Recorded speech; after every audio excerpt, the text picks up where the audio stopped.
नमस्कार विद्यार्थी मित्रांनो, भूगोल विषयाच्या BA फर्स्ट सेमिस्टरच्या ऑनलाईन क्लासेसमध्ये आज आपण भूगोल या विषयाचे शास्त्रशाखेमध्ये वर्गीकरण केल्यानंतर भूगोलाचे स्थान कोणत्या स्वरूपाचे आहे याचा अभ्यास करणार आहोत. भूगोल हे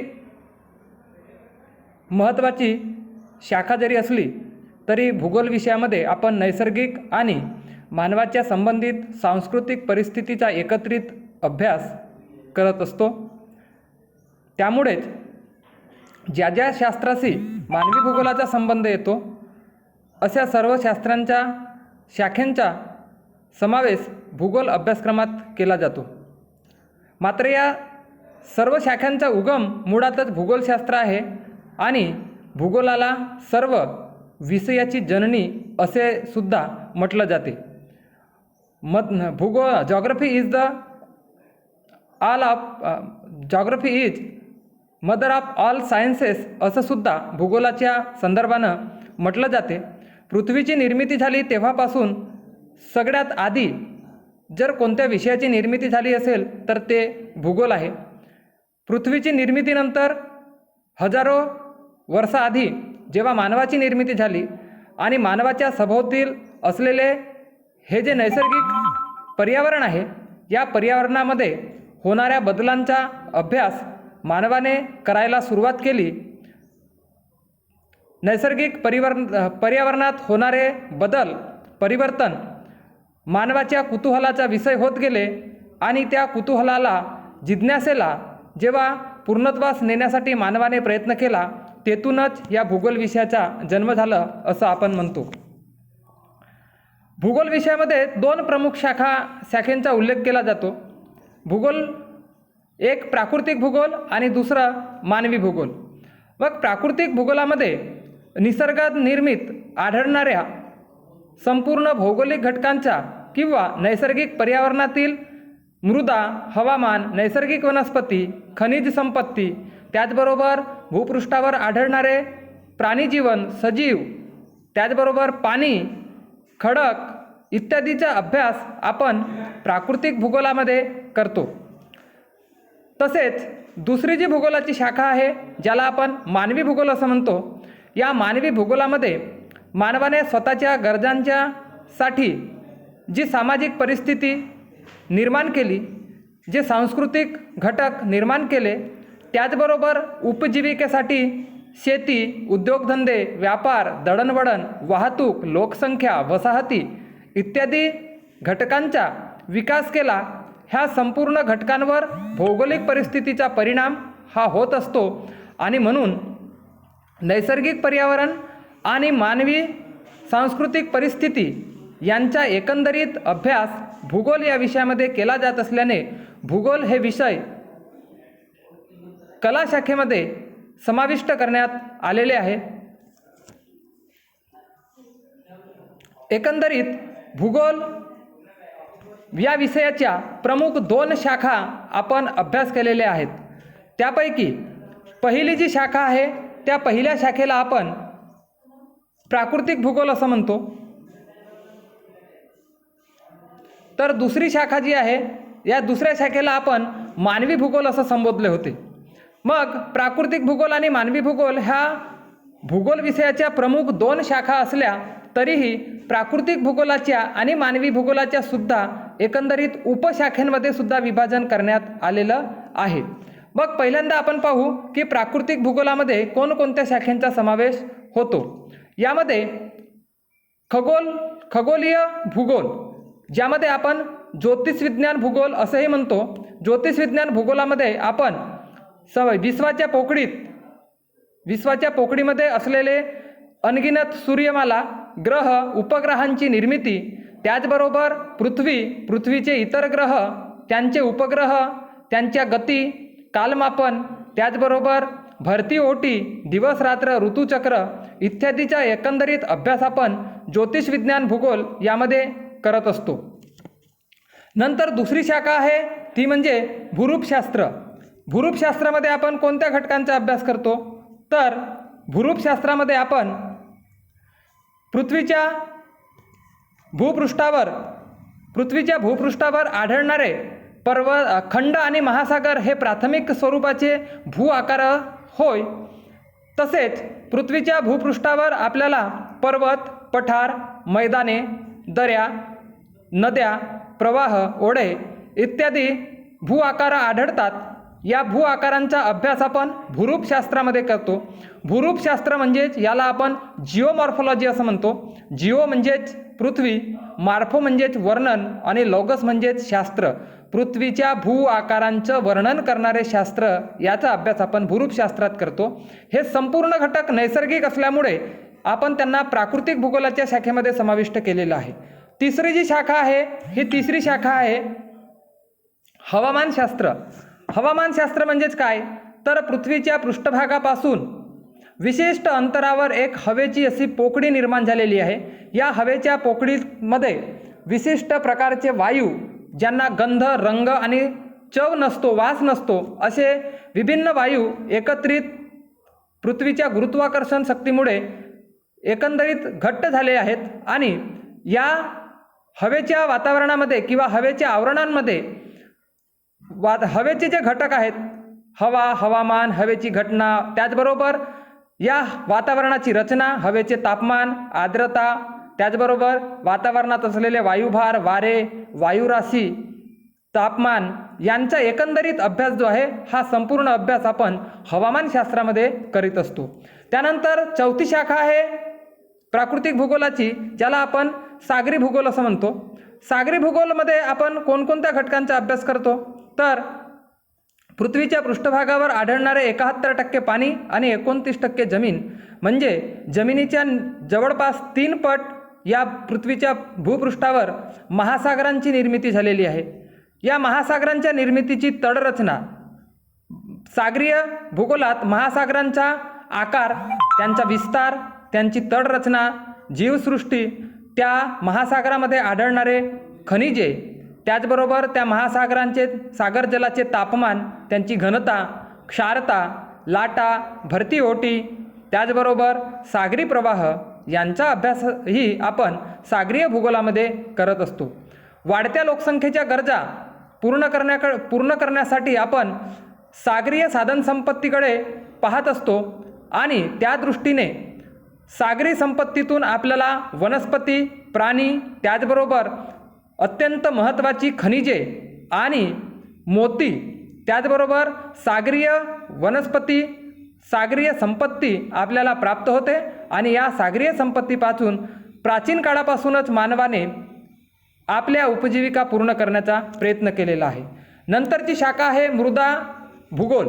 मृदा भूगोल मानवाच्या आर्थिक गरजा ह्या सर्वस्वी शेतीवर अवलंबून असतात आणि बहुतेक भारतातील लोक शेती हा व्यवसाय करतात. त्याबरोबरच मृदा भूपृष्ठावरील जमिनीचा अभ्यास या शाखेमध्ये केला जातो. भूपृष्ठावर अंतर्गत भागातील लावारस जेव्हा भूपृष्ठावर येऊन थंड होतो, त्याचे खडकात रूपांतर होते. त्या खडकावर बाह्यकारकाचा परिणाम होऊन खडक तुटतात, फुटतात आणि त्या खडकांचं बारीक अशा कणात रूपांतर होऊन जेव्हा ते बारीक कण एकत्र संचयित होतात, त्या बारीक कणांच्या संचयनालाच एकंदरीत मृदा असं म्हटलं जाते. या मृदेच्या निर्मितीमागे भौगोलिक घटक कारणीभूत असतात. त्या मृदेची निर्मिती, त्यांचा विकास, त्यांचे गुणधर्म, मृदांचे वर्गीकरण, त्याचबरोबर मृदांची उपयुक्तता आणि मानवाच्या आर्थिक क्रियांवर तसेच जीवनावर या मृदांचा होणारा जो परिणाम आहे, या परिणामांचा एकंदरीत अभ्यास आपण मृदा भूगोल या शाखेमध्ये करतो. त्याचबरोबर मृदांची निर्मिती ही मूळ खडकापासून झालेली असते. त्यावर बाह्यकारकांचा परिणाम, हवामानाचा, मानवी जीवनाचा परिणाम, मानवी वनस्पतींचा परिणाम, वनस्पती जीवनाचा परिणाम त्या घटकांवर होत असल्यामुळे भूरूपशास्त्र, हवामानशास्त्र, वनस्पती भूगोल या शास्त्राशी मृदा भूगोलाचा अत्यंत जवळचा संबंध आहे. नंतरची शाखा आहे कृषी भूगोल. कृषी भूगोल भूगोल विषयात पृथ्वीवर विविध भौगोलिक परिस्थितीत अनेक प्रकारची पिके घेतली जातात. वेगवेगळ्या भूप्रदेशामध्ये वेगवेगळ्या जमिनीच्या घटकांशी निगडीत वेगवेगळ्या प्रकारची पिके घेऊन मानवाच्या उपजीविका पूर्ण केल्या जातात. खाद्य पिके, रोखीचे पिके, व्यापारी पिके, फळांची पिके इत्यादीचा उल्लेख यामध्ये आपण करू शकतो. कृषीचे उदरनिर्वाहासाठी शेती आणि व्यापारी असे दोन फरक पाळण्यात येतात. त्याबरोबरच औद्योगिक भूगोल, जगाच्या अतिवेगाने होणारी प्रगती आणि मानवाच्या बौद्धिक क्षमतेचा विकास यामुळे औद्योगिकरणाला वाव मिळाला आणि विविध उद्योगधंदे, त्यांचे वितरण, केंद्रीकरण, विकेंद्रीकरण यांचा एकंदरीत अभ्यास आपण औद्योगिक भूगोलामध्ये करत गेलो. त्याबरोबरच व्यापारी भूगोलामध्ये आपण कशाचा अभ्यास करतो तर पृथ्वीचा पृष्ठभाग हा समान गुणवैशिष्ट्याचा नसल्यामुळे पृथ्वीच्या या भूपृष्ठावर साधर्म्य आणि वैधर्म्य असलेले काही गुणविशेष आढळतात. त्यामुळे एखादा भौगोलिक घटक एखाद्या ठिकाणी जास्त प्रमाणात आढळतो, त्यांच्या आधारे तेथील गरजांची पूर्तता केली जाते. परंतु बहुतेक भूभाग हे भौगोलिक दृष्टिकोनातून भौगोलिक घटकांची कमतरता असल्यामुळे तेथील मानवाच्या गरजा पूर्ण होऊ शकत नाही आणि अशा वेळेला एका भूप्रदेशातून दुसऱ्या भूप्रदेशामध्ये वस्तूंची अथवा सेवांची देवाणघेवाण होत असते आणि त्यामुळे व्यापारी भूगोलाची ही जी शाखा आहे ही शाखा निर्माण झालेली आहे. प्राचीन काळात सुद्धा व्यापाराच्या दृष्टिकोनातून एका देशातील वस्तू दुसऱ्या देशात नेऊन आर्थिक गरजा पूर्ण केल्या जात होत्या. यांचा एकंदरीत अभ्यास आपण व्यापारी भूगोलात करत असतो. त्याचबरोबर वाहतूक भूगोल, मानव हा गतिशील प्राणी असल्यामुळे तो एका ठिकाणी थांबत नाही, गरजांच्या शोधात इकडून तिकडे भटकत असतो आणि त्यामुळे वाहतूक भूगोल ही आर्थिक भूगोलाचीच एक महत्त्वपूर्ण शाखा समजली जाते. मानवाने वस्तू आणि सेवांच्या गतिशीलतेसाठी वाहतुकीच्या साधनांचा विकास केला, वाहतूक साधनांच्या मार्गांची जाळी तयार केली, त्यांची परस्परांशी साधलेले समायोजन ह्या भूगोल विषयाचा सुद्धा अभ्यास घटक आहे. कारण बहुतेक ठिकाणी भौगोलिक परिस्थिती अनुकूल असल्यामुळे वाहतूक साधनांचा विकास होऊ शकतो, परंतु बहुतेक ठिकाणी भौगोलिक परिस्थिती विपरीत असल्यामुळे वाहतूक साधनांचा विकास होऊ शकत नाही आणि एका ठिकाणाहून दुसऱ्या ठिकाणी मालाची ने-आण, वाहतूक साधनांची निर्मिती होऊ शकत नसल्यामुळे वाहतूक भूगोल हा सुद्धा भूगोल विषयाचा अभ्यास घटक समजला जातो. त्याबरोबरच राजकीय भूगोल, मानवी जीवनावर बहुतेक राजकीय परिस्थितीचा प्रभाव सर्वाधिक पडत असतो.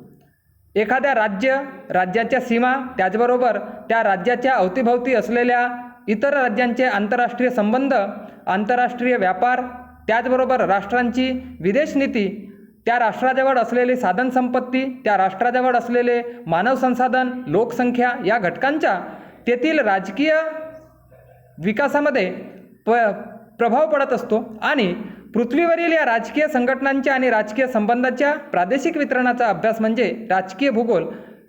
राजकीय भूगोलाचा जनक म्हणून फ्रेडरिक रेडझेल या जर्मन भूगोल तज्ज्ञांचा उल्लेख केला जातो. त्यांनी ब्रिटिश भूगोलकार हाल्फोर्ड मॅकिंडर यांनी इसवी सन 1904 साली हृदयस्थल सिद्धांत जो मांडला, या हृदयस्थल सिद्धांतामुळे राजकीय भूगोलाला महत्त्व प्राप्त झाले आणि राजकीय भूगोलाचा आधुनिक विकास हा त्यांनी 1934 साली प्रसिद्ध केलेला ग्रंथ खूप त्यावेळेस गाजलेला होता. त्याचबरोबर ऐतिहासिक भूगोलात म्हणजे पृथ्वीगोलावर एखाद्या विशिष्ट भूप्रदेशावर ज्या काही भूतकालीन घटना घडून गेल्या त्यांचा एकंदरीत अभ्यास म्हणजेच इतिहास असतो. या ऐतिहासिक घटना एखाद्या विशिष्ट भूप्रदेशावर घडतात, त्यामुळे त्या घटनांवर तेथील भौगोलिक परिस्थितीचा प्रभाव पडलेला असतो. प्राचीन काळात किल्ले हे विशेषतः दुर्गम ठिकाणी बांधलेले असत. यामागे काही विशेष कारणंही असायची. कारण युद्धासाठी ठराविक भौगोलिक पार्श्वभूमी आणि योग्य हवामान यांची आवश्यकता होती. ऐतिहासिक घटकांना भौगोलिक पार्श्वभूमी असते आणि त्यामुळेच इतिहास या समाजशास्त्राच्या भूगोलाशी अतिशय घनिष्ठ संबंध आहे आणि म्हणून ऐतिहासिक भूगोल ही सुद्धा भूगोल विषयाची शाखा समजली जातो. त्याचबरोबर मानव समाजाचा अभ्यास सामाजिक भूगोलात केला जातो. मानव हा समाजशील प्राणी आहे तो समाजात राहतो, समाजातूनच आपल्या गरजा पूर्ण करण्याचा प्रयत्न करतो, सामाजिक भान राखण्याचा प्रयत्न करतो आणि सामाजिक गरजा पूर्ण करत असताना वसाहती, लोकसंख्या, लोकसंख्येचे वितरण, लोकसंख्येचे स्थलांतरण, धर्म, सभ्यता, संस्कृती, भाषा, खानपान, रहनसहन, वेशभूषा इत्यादीचा एकत्रित प्रभाव त्यांच्या वागणुकीवर होत असताना वागणुकीवर होत असताना मानवाच्या गरजांवर सुद्धा तेथील भौगोलिक परिस्थितीचा परिणाम होतो आणि त्यामुळे सामाजिक भूगोलाची शाखासुद्धा निर्माण करण्यात आलेली आहे. त्यानंतर आहे लोकसंख्या भूगोल. भौगोलिक घटकाचा अभ्यास करत असताना मानवाला नैसर्गिक घटक समजला जात असल्याने लोकसंख्या भूगोल म्हणजे एका विशिष्ट भूप्रदेशात असलेल्या लोकसंख्येचे प्रादेशिक विश्लेषण होय. लोकसंख्या ही मानवी समूह अथवा पृथ्वीच्या पाठीवरील सर्वात महत्त्वपूर्ण घटक समजला जातो. लोकसंख्येची वाढ, लोकसंख्येचे वितरण याबरोबरच लोकसंख्येची वाढ, लोकसंख्येचे वितरण, त्याचबरोबर लोकसंख्येची घनता, लोकसंख्येचे धार्मिक स्वरूप, लोकसंख्येची शैक्षणिक परिस्थिती इत्यादीचा एकंदरीत अभ्यास आपण लोकसंख्या भूगोलामध्ये करतो. त्यानंतर पुन्हा भूगोलाची एक अत्यंत महत्त्वाची शाखा म्हणजे नकाशाशास्त्र. याआधी आपण बघितलं की भूगोल विषयाचा समावेश कला शाखेमध्ये जरी केला असला, सामाजिक शास्त्रामध्ये जरी केला असला तरी भूगोल या विषयामध्ये आपल्याला प्रात्यक्षिक आणि थेअरी असे 2 अभ्यासक्रमांचा अभ्यासक्रम पूर्ण करावा लागतो. त्याबरोबरच भूगोल विषयाचा अभ्यास करत असताना आपण बहुतेक भौगोलिक घटकांच्या अध्ययनासाठी नकाशा, टेबल, चार्ट, डायग्राम, आकृत्या यांचा अभ्यास करतो आणि म्हणून नकाशाशास्त्र ही एक स्वतंत्र ज्ञानशाखा भूगोल विषयाच्या अध्ययनासाठीच नाही तर भूगोल विषयाबरोबरच इतर ज्ञानशाखेच्या अध्ययनासाठी सुद्धा या नकाशाशास्त्र या शाखेचा उपयोग आधुनिक काळामध्ये बहुतेक ठिकाणी केला जात आहे. त्याचबरोबर मानवी भूगोल ही भूगोलाची एक प्रमुख शाखा आहे. भूगोलातील शक्यतावादी विचारसरणी